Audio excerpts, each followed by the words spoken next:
So having cerebral palsy has most certainly affected me psychologically, although it's not a psychological disorder like depression or bipolar disorder, but it definitely can affect people psychologically. I think personally it has affected my life in a sort of positive way, but I do think it would be more convenient to not have cerebral palsy. But personally, if I could go back in time, I wouldn't change anything that I've done in the past to the team. Like, that's not something I would want to change, because I mean there's a lot of things that psychologically cerebral palsy has shaped me and made me a better person. But I do think it would definitely be more convenient not to have cerebral palsy because of the physical difficulties it comes with cerebral palsy. So here's how it affected me psychologically to this point. Like I do think there's definitely a lot more things that I can do in the future, and I've reached a lot of my goals that I've already had, but I do have goals in the future that I have to meet, and I think that's an important part of life for anybody, whether you have a disability or not, is to set goals and to strive for those goals in life. I think if you don't have any goals, you're not gonna really do anything, and you're just kind of gonna wander aimlessly throughout life, and you might make bad decisions that impact you in a negative way. Number one, I think naturally I'm a very physical person. I like doing physically demanding tasks like I would if I didn't have cerebral palsy. Maybe not extremely physically demanding, like just walking and that sort of thing. But since I have cerebral palsy, I don't really like doing physical things. I think this is set up a completely different course than I would have if I didn't have cerebral palsy.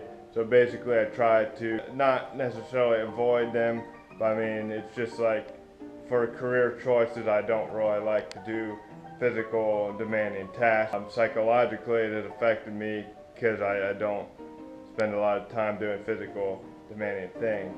I like to have a job that I can sit down and I can work with my mind rather than with my physical attributes. Number two, I think it's definitely made me more uncomfortable socially, especially when I'm walking. It's hard for me to communicate while I walk.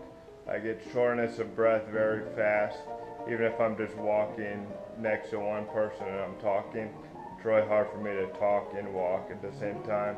So I mean, going in public is very awkward for me. I mean, it's not that awkward, but like, it's definitely more awkward than I think if I didn't have cerebral palsy, because it's just hard for me to walk around, and you know, sometimes I might fall down or do something that's awkward like that, and it's hard for me to keep up with people too. I feel like if I didn't have cerebral palsy, I'd probably be more likely to go in public a lot more and really enjoy those moments.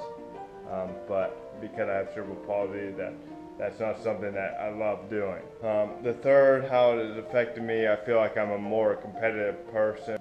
There are things that I'm not really competitive in at all, like sports. Like back when I played sports competitively, like it wasn't that competitive, but like at church leagues and like the Y, I kind of wanted to have a good time. So competitive when it comes to YouTube and gaining subscribers and getting views. I don't feel like, had I have not had cerebral palsy, I don't feel like I'd ever have had a YouTube channel, and because I feel like cerebral palsy is kind of the basis of my YouTube channel, and I feel like that's kind of what grows my subscribers and view count.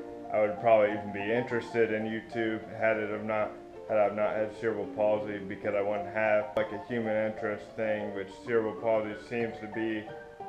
People seem to generally be interested in the disability that I have. Like, if you meet me one-on-one, you're probably not going to see like, oh man, he's extremely competitive. But I mean, the truth is, deep down, like I am extremely competitive. I don't feel like I'd be nearly as competitive without cerebral palsy.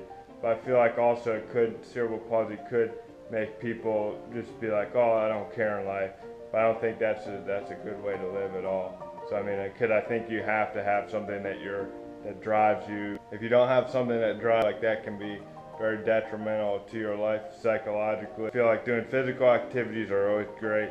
I feel like in life you gotta have something that drives you psychologically, and I definitely do have a few things. Definitely, for sure, don't have cases, like depression or bipolar disorder, which could be a result of people having cerebral palsy because it is harder to do things physically, and that could derive in somebody being depressed.